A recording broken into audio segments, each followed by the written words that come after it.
মানুষ আবার চাঁদে যাচ্ছে, তবে এবার শুধু চাঁদে গিয়ে ফিরে আসা নয়, এর বিপরীতে চাঁদে মানুষের দীর্ঘমেয়াদী অবস্থান সহ মঙ্গলে মানুষ যাবার পরিকল্পনা অন্তর্ভুক্ত, এবং তা হবে আর্টেমিস প্রোগ্রামের মাধ্যমে। আর্টেমিস প্রোগ্রামের আওতায় আর্টেমিস 1 ইতিমধ্যে সফলভাবে পরিচালিত হয়েছে, এবং সবকিছু ঠিক থাকলে 2026 সালের মার্চে 4 জন অ্যাস্ট্রোনট সহ আর্টেমিস 2 লঞ্চ করা হবে।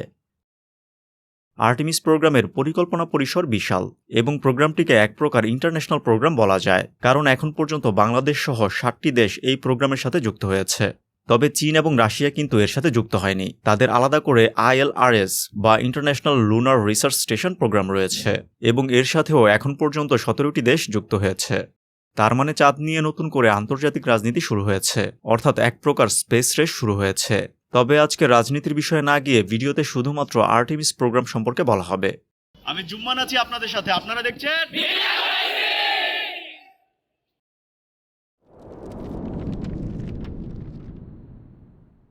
1968 থেকে 1972 এই সময়ের মধ্যে নাসা মানুষ সহ 9টি অ্যাপোলো মিশন পরিচালনা করে, যার মধ্যে 6টি মিশনের মাধ্যমে 12 জন মানুষ চাঁদের মাটিতে পা রাখে।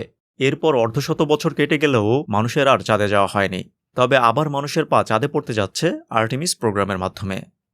আর্টেমিসের সূচনা মূলত 2005 সালে। তখন বুশ প্রশাসন কনস্টেলেশন প্রোগ্রাম লঞ্চ করে, যেখানে 2020 সালের মধ্যে চাঁদে মানুষ পাঠানোর লক্ষ্যমাত্রা নির্ধারণ করা হয়। কিন্তু 2010 সালে ওবামা প্রশাসন বিশেষজ্ঞদের নিয়ে অগাস্টিন কমিটি গঠন করেন। এই কমিটি জানায় কনস্টেলেশন প্রোগ্রাম চালাতে গেলে বিশাল বাজেটের প্রয়োজন, ফলে ওবামা প্রশাসন কনস্টেলেশন প্রোগ্রাম বাতিল করে দেয়। তবে মার্কিন কংগ্রেসের প্রবল চাপে কনস্টেলেশন প্রোগ্রাম বাতিল করলেও এর আওতায় তৈরি হওয়া ওরিয়ন স্পেসক্রাফট এবং সবচেয়ে শক্তিশালী রকেট SLS এর কাজ চালিয়ে যেতে বাধ্য হয়। আর্টেমিস প্রোগ্রামের আনুষ্ঠানিক সূচনা হয় মূলত 2017 সালে ট্রাম্প প্রশাসনের হাত ধরে স্পেস পলিসি ডিরেক্টিভ 1 স্বাক্ষরের মাধ্যমে, যেখানে স্পেস প্রোগ্রামের ক্ষেত্রে নাসার সাথে SpaceX, বোয়িং, ব্লু অরিজিনের মতো প্রাইভেট কোম্পানি এবং বিভিন্ন দেশের সংযুক্ত হবার বিষয়ে উল্লেখ ছিল। ফাইনালি 2019 সালে আবার চাঁদে যাবার মিশনের নামকরণ করা হয় আর্টেমিস। গ্রিক মিথোলজি অনুযায়ী আর্টেমিস হচ্ছেন সূর্য এবং জ্ঞানের দেবতা অ্যাপোলোয়ের যমজ বোন, সেই সাথে চাঁদ এবং শিকারের দেবী। আর্টেমিস প্রোগ্রামের আওতায় প্রথমবারের মতো কোনো একজন নারী চাঁদে যাবেন, ফলে ধনুক এবং তীর হাতে শক্তিশালী এবং স্বাধীন নারী দেবীর নামে প্রোগ্রামের নামকরণের একটি প্রতীকী গুরুত্ব রয়েছে। আর্টেমিস প্রোগ্রামের পরিকল্পনা পরিধি বিশাল, তবে এই বিশাল পরিকল্পনা সম্পর্কে বলার আগে এখন পর্যন্ত আর্টেমিস প্রোগ্রামের আওতায় পরিচালিত মিশন সম্পর্কে বলা যাক।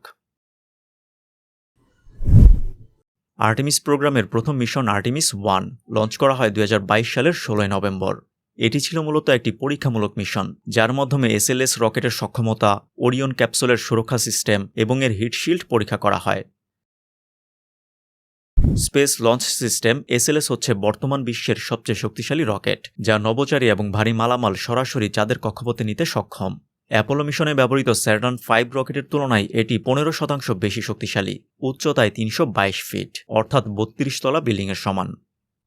অরিয়ন ক্যাপসুল হচ্ছে যেখানে বসে অ্যাস্ট্রোনটরা চাঁদের অরবিটে যাবে এবং পরবর্তীতে আবার পৃথিবীতে ফিরে আসবে, অর্থাৎ অ্যাপোলো মিশনের কমান্ড মডিউলের যে কাজ ছিল আর্টেমিস মিশনে অরিয়নের সেম একই কাজ। অরিয়নের আয়তন কমান্ড মডিউলের চেয়ে বড় হয়েছে, সেই সাথে থার্মাল প্রোটেকশন এবং টেকনোলজির বিষয়গুলো উন্নত হয়েছে। 2022 সালের 16 নভেম্বর আর্টেমিস লঞ্চ করার 25 দিন পর, অর্থাৎ 11 ডিসেম্বর সফলভাবে পৃথিবীতে ফিরে আসে। এখন আপনার মনে প্রশ্ন আসতে পারে, তুলনামূলক কম শক্তিশালী রকেট স্যাটার্ন 5 এর মাধ্যমে অ্যাপোলো স্পেসক্রাফট 3 দিনে চাঁদে পৌঁছেছিল, তার মানে যাওয়া আসা মিলিয়ে 6 দিন। সেখানে তুলনামূলক শক্তিশালী SLS রকেটের ক্ষেত্রে কেন 25 দিন সময় লাগলো? এক্ষেত্রে দুইটি কারণ সামনে আসবে। প্রথমত কক্ষপথের ধরন, যা দেখতে এমন, এবং একে বলা হয় distant retrograde orbit. Artemis 1 launch করার 5 দিন পরেই চাঁদের কাছে পৌঁছে যায়, কিন্তু চাঁদের পৃষ্ঠের 70,000 কিলোমিটার উপরে রেট্রোগ্রেড অরবিটে স্টেবল হবার জন্য আর্টেমিসকে বেশ কিছু কাজ করতে হয়েছিল। অ্যাপোলো চাঁদের পৃষ্ঠ থেকে মাত্র 110 কিলোমিটার উপরে অরবিট করেছিল, সেখানে আর্টেমিস ছিল 70,000 কিলোমিটার উপরে, যার ফলে মানুষ ক্যারি করতে সক্ষম এমন স্পেসক্রাফট পৃথিবী থেকে সবচেয়ে দূরে যাবার রেকর্ড বর্তমানে আর্টেমিস 1 এর দখলে। আর্টেমিস 1 এর ওরিয়ন ক্যাপসুল চাঁদের কক্ষপথে যাবার পর প্রথমে চাঁদের পৃষ্ঠের মাত্র 100 কিলোমিটার মধ্যে চলে যায় এবং জ্বালানি ব্যবহারের পরিবর্তে চাঁদের গ্র্যাভিটি অ্যাসিস্ট ব্যবহার করে গতি কমিয়ে নেয়। এর ফলে অরিয়ন চাঁদ থেকে 70,000 কিলোমিটার পর্যন্ত বিস্তৃত একটি উপবৃত্তাকার অরবিটে চলতে শুরু করে। এখন প্রশ্ন হচ্ছে, গ্র্যাভিটি অ্যাসিস্টের মাধ্যমে গতি কমানো কি সম্ভব? গ্র্যাভিটি অ্যাসিস্টের মাধ্যমে স্পেসক্রাফটের গতি বাড়তেও পারে আবার কমতেও পারে, এবং এটা নির্ভর করে স্পেসক্রাফট কোন দিক থেকে বস্তুকে অতিক্রম করছে তার উপর। যেমন চাঁদ এবং অরিয়নের কথাই বিবেচনা করা যাক। চাঁদ এই দিকে চলছে, এখন অরিয়নের গতি যদি সেম দিকে হয় তবে গ্র্যাভিটি অ্যাসিস্টের মাধ্যমে অরিয়নের গতি বাড়বে, অন্যদিকে অরিয়ন যদি চাঁদের গতির বিপরীত দিক থেকে আসে তবে গ্র্যাভিটি অ্যাসিস্টের মাধ্যমে অরিয়নের গতি কমবে। আর্টেমিস 1-এ অরিয়নের ক্ষেত্রে ঠিক এই কাজটি করা হয়েছে এবং এর ফলে 70,000 কিলোমিটার বিস্তৃত যে উপবৃত্তাকার অরবিট তৈরি হয়েছে, অরিয়ন এই অরবিটের অ্যাপোপ্সিস পয়েন্টে গিয়ে থ্রাস্ট বা জ্বালানি পুড়িয়ে গতি বাড়িয়েছে, ফলে অরবিট শেপ উপবৃত্তাকার থেকে বৃত্তাকার হয় এবং এর মাধ্যমে অরিয়ন ডিস্ট্যান্ট রেট্রোগ্রেড অরবিটে স্টেবল হয়। এই অরবিট একবার প্রদক্ষিণ করার জন্য প্রয়োজনীয় সময় হচ্ছে 12 দিন। তবে অরিয়ন এই অরবিটে একটি পূর্ণ ঘূর্ণন সম্পূর্ণ করেনি, বরং এই অরবিট প্রাপ্তির পরেই পৃথিবীতে ফিরে আসার কার্যক্রম শুরু করে। নাসা চাইলেই অরিয়নকে এই রেট্রোগ্রেড অরবিটে একটি পূর্ণ ঘূর্ণন সম্পূর্ণ করাতে পারত, সেই ক্ষেত্রে মিশন আরও 6 দিন দীর্ঘ হতো। যাই হোক, পৃথিবীতে ফিরে আসার ক্ষেত্রে অরিয়নকে চাঁদের গ্র্যাভিটি থেকে বের করার প্রয়োজন ছিল। এক্ষেত্রে অরিয়ন প্রথমে যা করেছিল তার সম্পূর্ণ বিপরীত কাজ করে, অর্থাৎ রেট্রোগ্রেড অরবিটে থাকাকালীন গতির দিক বরাবর থ্রাস্ট পরিচালনা করে অরিয়নের গতি কমানো হয়, ফলে অরিয়ন উপবৃত্তাকার অরবিট প্রাপ্ত হয় এবং এর ফলে অরিয়ন যখন চাঁদের কাছাকাছি যায় তখন এমন দিক থেকে চাঁদের কাছে যায় যা গ্র্যাভিটি অ্যাসিস্টের ফলে অরিয়নের গতি বাড়িয়ে দিবে। ফলাফল অরিয়ন চাঁদের গ্র্যাভিটি থেকে বেরিয়ে পৃথিবীর দিকে আসতে শুরু করে। চাঁদের ডিস্ট্যান্ট রেট্রোগ্রেড অরবিট অ্যাচিভ করতে গিয়ে অরিয়ন যে কমপ্লেক্স পদ্ধতি অনুসরণ করেছে এর জন্য সময়ের প্রয়োজন ছিল এবং এই জন্যই অ্যাপোলোর তুলনায় আর্টেমিস 1-এ বেশি সময় লেগেছিল। এছাড়াও আর্টেমিস 1 চাঁদে পৌঁছতে বেশি সময় লাগার দ্বিতীয় কারণটি ছিল ইচ্ছাকৃত। আর্টেমিস 1 ছিল একটি টেস্ট মিশন, ফলে বেশি সময় নিয়ে অরিয়নের যাবতীয় টেকনিক্যাল এবং সায়েন্টিফিক্যাল বিষয়গুলো টেস্ট করা হয়েছিল। আর্টেমিস 1 ছিল শতভাগ সফল একটি মিশন এবং এই সফল মিশনের ধারাবাহিকতায় 2026 সালের মার্চে লঞ্চ করা হবে আর্টেমিস 2। তবে এই ক্ষেত্রে অরবিট শেপ আর্টেমিস 1-এর চেয়ে ভিন্ন হবে। সেই সাথে আর্টেমিস 2-তে 4 জন অ্যাস্ট্রোনট থাকবেন এবং তারা হচ্ছেন এই 4 জন।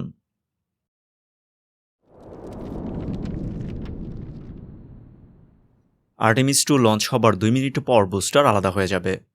3 মিনিট পর অরিয়ন ক্যাপসুলের নিচে থাকা সার্ভিস মডিউলের প্রোটেক্টিভ শিল্ড আলাদা হয়ে যাবে এবং এর 6 সেকেন্ড পর অ্যাবর্ট সিস্টেম অরিয়ন থেকে আলাদা হবে।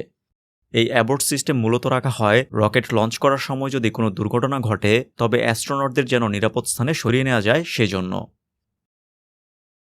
লঞ্চ করার 8 মিনিট পর এসএলএস এর মূল ইঞ্জিন আলাদা হয়ে যাবে। এরপর সার্ভিস মডিউলের সোলার অ্যারে আনফোল্ড হবে, যা অরিয়ন ক্যাপসুলের জন্য প্রয়োজনীয় এনার্জি সরবরাহ করবে। তখনও অরিয়ন লো আর্থ অরবিটে অবস্থান করবে।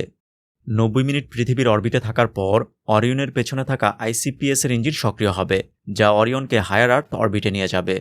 সেখানে অরিয়ন 24 ঘন্টা অবস্থান করবে এবং যাবতীয় টেকনিক্যাল বিষয়গুলো রিচেক করবে।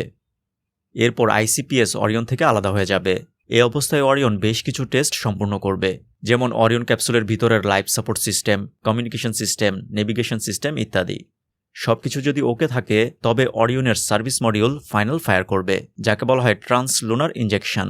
এই ফাইনাল ফায়ারের ফলে অরিয়ন চাঁদের দিকে যেতে থাকবে এবং এর পরবর্তী 4 দিনে অরিয়ন প্রায় 4 লক্ষ কিলোমিটার পথ পাড়ি দিয়ে চাঁদের অরবিটে যাবে। আর্টেমিস 2 এর ক্ষেত্রে এমন অরবিট শেপ ব্যবহার করা হবে যাতে অরিয়ন জাস্ট চাঁদের অপর পাশ দিয়ে ঘুরে পৃথিবীতে ফিরে আসে এবং এই ধরনের অরবিটকে বলা হয় ফ্রি রিটার্ন ট্রেজেক্টরি। অরিয়ন যখন চাঁদের অপর পাশে অবস্থান করবে তখন পৃথিবীর সাথে সকল যোগাযোগ বিচ্ছিন্ন থাকবে। অ্যাপোলো 13 যখন চাঁদের অপর সাইড অতিক্রম করছিল বা ফার্স্ট সাইড অতিক্রম করছিল তখন তা চাঁদের পৃষ্ঠ থেকে 254 কিলোমিটার দূরে ছিল, ফলে অ্যাস্ট্রোনটরা সম্পূর্ণ চাঁদ একসাথে দেখতে পাননি। কিন্তু আর্টেমিস 2 চাঁদের পৃষ্ঠের 6400 কিলোমিটার থেকে 7400 কিলোমিটার উপরে থাকবে, ফলে নভোচারীরা নিজের চোখে চাঁদের অপর পাশ একসাথে দেখতে পাবেন, যা আগে কখনো সম্ভব হয়নি। সেই সাথে আর্টেমিস 2 হবে মানুষকে পৃথিবী থেকে সবচেয়ে দূরে নিয়ে যাওয়া স্পেসক্রাফট এবং সেই দূরত্ব হবে প্রায় 4,02,336 কিলোমিটার। আগে যা ছিল 4,171 কিলোমিটার। আর্টেমিস 2 মিশনের মাধ্যমে কিন্তু চাঁদে নামা হবে না।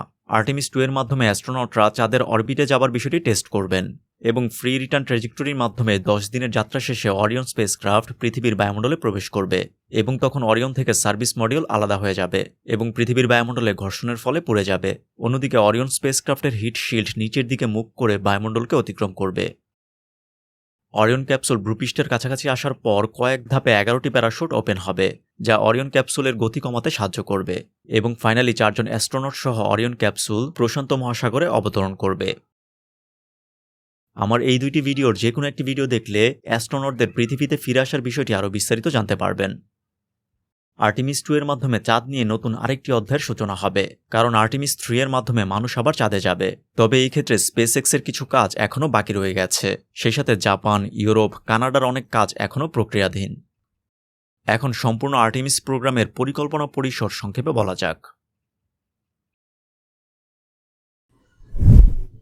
আর্টেমিস প্রোগ্রামের সম্পূর্ণ পরিকল্পনা কেমন তা বলতে গেলে প্রথমে লুনার গেটওয়ে স্টেশন থেকে শুরু করতে হবে।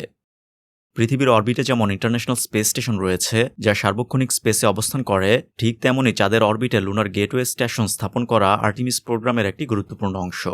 26টি দেশের অংশগ্রহণে ধাপে ধাপে এই স্টেশন চাঁদের নিয়ার রেক্টিলিনিয়ার হ্যালো অরবিটে স্থাপন করা হবে। এটি এমন একটি অরবিট যেখানে পৃথিবী এবং চাঁদের অভিকর্ষ বল ভারসাম্য বজায় রাখে, ফলে অতি সামান্য জ্বালানি খরচ হবে লুনার গেটওয়েকে স্টেবল রাখতে। এছাড়া এই অরবিট থেকে পর্যায়ক্রমে সম্পূর্ণ চাঁদকে দেখা যাবে। এই উপবৃত্তাকার অরবিট চাঁদের উত্তর মেরু থেকে 1500 কিলোমিটার এবং দক্ষিণ মেরু থেকে 70,000 কিলোমিটার উপরে অবস্থান করবে, যা থেকে চাঁদের দক্ষিণ মেরুতে ল্যান্ড করা সহজ হবে। এখন এই যে চাঁদের দক্ষিণ মেরুতে ল্যান্ড করা সহজ হবে বললাম, এই জন্য তো লুনার ল্যান্ডারের প্রয়োজন হবে এবং তখনই সামনে আসবে স্পেসএক্স। নাসা স্পেসএক্সকে আর্টেমিস 3 এবং 4 এর অ্যাস্ট্রোনটদের চাঁদে নামানোর জন্য ল্যান্ডার তৈরির দায়িত্ব দিয়েছে। স্পেসএক্সের লুনার ল্যান্ডারের সাইজ বিশাল হতে যাচ্ছে এবং এটি প্রায় 100 মেট্রিক টন পর্যন্ত কার্গো বহন করতে সক্ষম। স্পেসএক্স বর্তমানে লুনার ল্যান্ডার তৈরির কাজ করছে এবং আর্টেমিস 3 এর মাধ্যমে অ্যাস্ট্রোনটরা চাঁদে নামার জন্য স্পেসএক্সের ল্যান্ডার ব্যবহার করবে। অর্থাৎ প্রথমে চাঁদের নিয়ার রেক্টিলিনিয়ার অরবিটে লুনার ল্যান্ডার পাঠানো হবে, এরপর অরিয়ন ক্যাপসুলের মাধ্যমে অ্যাস্ট্রোনটরা সেই অরবিটে যাবেন। এই সময় অরিয়ন ক্যাপসুল চাঁদের অরবিটেই থেকে যাবে, অর্থাৎ রেক্টিলিনিয়ার অরবিটেই থেকে যাবে। অন্যদিকে স্পেসএক্সের ল্যান্ডারের মাধ্যমে অ্যাস্ট্রোনটরা চাঁদে নামবেন এবং চাঁদে বিচরণ করবেন। চাঁদে বিচরণ করার পর অ্যাস্ট্রোনটরা ল্যান্ডারের মাধ্যমে আবার চাঁদের অরবিটে ফিরে আসবেন, এরপর ল্যান্ডার থেকে অরিয়ন ক্যাপসুলে গিয়ে সেটার মাধ্যমে পৃথিবীতে ফিরে আসবেন। এখন আপনার মনে প্রশ্ন তৈরি হতে পারে, লুনার গেটওয়ের কাজ কখন শুরু হবে? আসলে লুনার গেটওয়ে স্টেশনের কাজ শুরু হবে মূলত আর্টেমিস 4 এর মাধ্যমে। এখানে আরেকটি বিষয় উল্লেখ করা প্রয়োজন। স্পেসএক্সের ল্যান্ডারের সাইজ এতটাই বিশাল যে এর জন্য প্রচুর জ্বালানির প্রয়োজন হবে, যা ল্যান্ডার একসাথে পৃথিবী থেকে নিয়ে যেতে পারবে না। ফলে পৃথিবীর অরবিটে ল্যান্ডারকে রিফুয়েলের মাধ্যমে জ্বালানি দ্বারা পূর্ণ করা হবে, এরপর চাঁদের অরবিটে পাঠানো হবে। স্পেসএক্স লুনার ল্যান্ডার নিয়ে যে বিশাল পরিকল্পনা করছে, অর্থাৎ স্পেসে রিফিউল করা এবং বিশাল কার্গো চাঁদে নিয়ে যাওয়া, এর ফলে তা সময় মতো বাস্তবায়ন হওয়া নিয়ে শঙ্কা রয়েছে। এই জন্য নাসা ব্লু অরিজিনের সাথেও চুক্তি করে রেখেছে। আর্টেমিস 5 মিশনের জন্য দ্বিতীয় লুনার ল্যান্ডার নির্মাতা হতে যাচ্ছে ব্লু অরিজিন এবং ইতিমধ্যেই ব্লু অরিজিন ল্যান্ডার তৈরির কার্যক্রম শুরু করে দিয়েছে। এখন আমরা যদি সম্পূর্ণ আর্টেমিস প্রোগ্রাম লক্ষ্য করি তবে বিষয়টি দাঁড়াচ্ছে চাঁদের অরবিটে লুনার গেটওয়ে স্টেশন স্থাপন করা হবে, সেখানে চাঁদে নামার জন্য ল্যান্ডার যুক্ত থাকবে। অন্যদিকে SLS রকেটের সাহায্যে অরিয়ন ক্যাপসুলের মাধ্যমে অ্যাস্ট্রোনটরা গেটওয়েতে যাবেন, এরপর সেখান থেকে ল্যান্ডারের মাধ্যমে চাঁদে নামবেন, পরবর্তীতে আবার ল্যান্ডারের মাধ্যমে গেটওয়েতে ফিরে আসবেন এবং সর্বশেষ আবার অরিয়ন ক্যাপসুলের মাধ্যমে পৃথিবীতে ফিরে আসবেন। এখন আর্টেমিসের পরবর্তী মিশনগুলো নিয়ে কি পরিকল্পনা রয়েছে সেই বিষয়গুলো বলা যাক।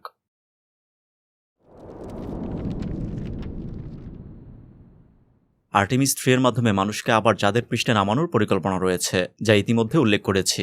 2027 সালের মাঝামাঝি সময়ে আর্টেমিস 3 লঞ্চ করা হতে পারে, তবে স্পেসএক্সের লুনার ল্যান্ডার প্রস্তুত করা সাপেক্ষে সময় পরিবর্তন হতে পারে। আর্টেমিস 4 এর মাধ্যমে লুনার ক্যাপসুলের সাথে লুনার গেটওয়ের হাব অর্থাৎ ইন্টারন্যাশনাল হ্যাবিটেশন মডিউল চাঁদের অরবিটে নিয়ে যাওয়া হবে, যা ইসা এবং জাক্সার সহযোগিতায় তৈরি হচ্ছে। এই মিশনে SLS ব্লক 1 এর চেয়ে শক্তিশালী রকেট SLS ব্লক 1B ব্যবহার করা হবে। আর্টেমিস 4 মিশনের আগেই অবশ্য গেটওয়ের অনেক মডিউল চাঁদের অরবিটে নেওয়া হবে, অর্থাৎ হাব আর্টেমিস 4 এর মাধ্যমে চাঁদের অরবিটে যাবার পর এটিকে আগে থেকে নেওয়া মডিউলগুলোর সাথে যুক্ত করা হবে। সেই সাথে আগে থেকেই উপস্থিত লুনার ল্যান্ডার ও মডিউলের সাথে যুক্ত করা হবে। এই মিশনের সময়কাল 3 থেকে 4 সপ্তাহ হতে পারে, যার মধ্যে 6 দিন অ্যাস্ট্রোনটরা চাঁদের মাটিতে থাকবেন এবং বাকি সময় গেটওয়েতে অবস্থান করবেন। 2028 সালের সেপ্টেম্বরে আর্টেমিস 4 লঞ্চ করার পরিকল্পনা রয়েছে। আর্টেমিস 5 এর মাধ্যমে অ্যাস্ট্রোনট সহ ইসার স্পিরিট মডিউল লুনার গেটওয়েতে নেওয়া হবে। সেই সাথে লেটস ল্যান্ডারের মাধ্যমে নাসার লুনার ট্রেনিং ভেহিকল LTV চাঁদের পৃষ্ঠে নেওয়া হবে, যা অ্যাস্ট্রোনটদের চাঁদে বিচরণকে সহজ করবে। 2030 সালের মার্চে আর্টেমিস 5 লঞ্চ করার পরিকল্পনা করা হচ্ছে। এখন পর্যন্ত আপাতত আর্টেমিস 5 পর্যন্ত পরিকল্পনা করা হয়েছে, তবে পরবর্তী মিশনগুলোতে কী হতে পারে তা ইতিমধ্যেই প্রপোজ করা হয়েছে। যেমন আর্টেমিস 6 এই মিশনের মাধ্যমে এয়ারলক মডিউল গেটওয়েতে নেওয়া হবে। এছাড়াও চাঁদে দীর্ঘ সময় থাকার জন্য ইনফ্রাস্ট্রাকচার তৈরি শুরু করা হবে। আর্টেমিস 7 এর মাধ্যমে হ্যাবিটেবল মোবিলিটি প্ল্যাটফর্ম চাঁদে নেওয়া হতে পারে, যা চাঁদে দীর্ঘ পথ যাত্রার জন্য ব্যবহার হবে। আর্টেমিস 8 এর মাধ্যমে লুনার সারফেস হ্যাবিটেশন সিস্টেম স্থাপন করা হবে, অর্থাৎ চাঁদে পার্মানেন্ট বেস ক্যাম্প তৈরি করা হবে, যা অ্যাস্ট্রোনটদের চাঁদে দীর্ঘ সময় থাকা এবং সেখানে কাজ করার জন্য প্রয়োজন হবে। এভাবে পর্যায়ক্রমে চাঁদে বিভিন্ন ইনফ্রাস্ট্রাকচার তৈরি করা হবে। সে সাথে চাঁদের রিসোর্স ব্যবহার করার প্রযুক্তিও ডেভেলপ করা হবে। যেমন চাঁদে থাকা ওয়াটার আইস থেকে অক্সিজেন আলাদা করে তা অ্যাস্ট্রোনটরা ব্যবহার করবে। অন্যদিকে হাইড্রোজেনকে জ্বালানি হিসেবে ব্যবহার করা হবে। এবং এমনটা যদি করা যায় তাহলে লুনার ল্যান্ডারের জন্য প্রয়োজনীয় জ্বালানি পৃথিবী থেকে নেওয়া লাগবে না। এবং এর মাধ্যমে চাঁদে মানুষের দীর্ঘ সময় থাকার সক্ষমতা তৈরি হবে। অর্থাৎ বর্তমানে ইন্টারন্যাশনাল স্পেস স্টেশনে যেমন সার্বক্ষণিক মানুষের উপস্থিতি থাকে, তেমনি ভবিষ্যতে চাঁদে সার্বক্ষণিক মানুষের উপস্থিতি থাকবে।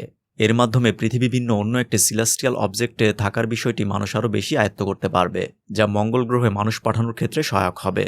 এছাড়া চাঁদে ইনফ্রাস্ট্রাকচার এবং চাঁদের রিসোর্স ব্যবহার করা সম্ভব হলে মঙ্গলে যাবার বিষয়টি অনেকটা সহজ হয়ে যাবে।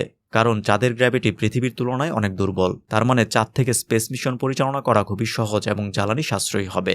অর্থাৎ চাঁদ যত আমাদের আয়ত্তে আসবে, ততই সোলার সিস্টেমে বিচরণ আমাদের জন্য সহজ হবে। সবকিছু ঠিক থাকলে 2050 সালের মধ্যেই চাঁদে মানুষের স্থায়ী বসতি সম্ভব হবে। অর্থাৎ চাঁদে মানুষের বিভিন্ন স্থাপনা সহ সেখানে মানুষ সার্বক্ষণিক অবস্থান করবে। এবং এমন ক্ষেত্রে চাঁদ নিয়ে রাজনীতি কোন অবস্থায় যাবে তা কল্পনা করতেই পারছেন। ওই সময়ে যাবার দরকার নেই। বর্তমানে চাঁদ নিয়ে অনেক ধরনের ভূ রাজনৈতিক বিষয় চলমান রয়েছে। চাঁদে নিজেদের অবস্থান শক্তিশালী করার ক্ষেত্রে চীন ইতিমধ্যেই অনেক কাজ করেছে। ভবিষ্যতের কোনো একটি ভিডিওতে হয়তো চীনের কার্যক্রম নিয়ে বলা যাবে। এখন আপাতত চাওয়া হচ্ছে আর্টেমিস 2 যেন সফল হয়। কারণ আর্টেমিস 3 এর মাধ্যমে মানুষ আবার চাঁদে নামবে কিনা তা আর্টেমিস 2 এর উপর অনেকাংশেই নির্ভর করছে।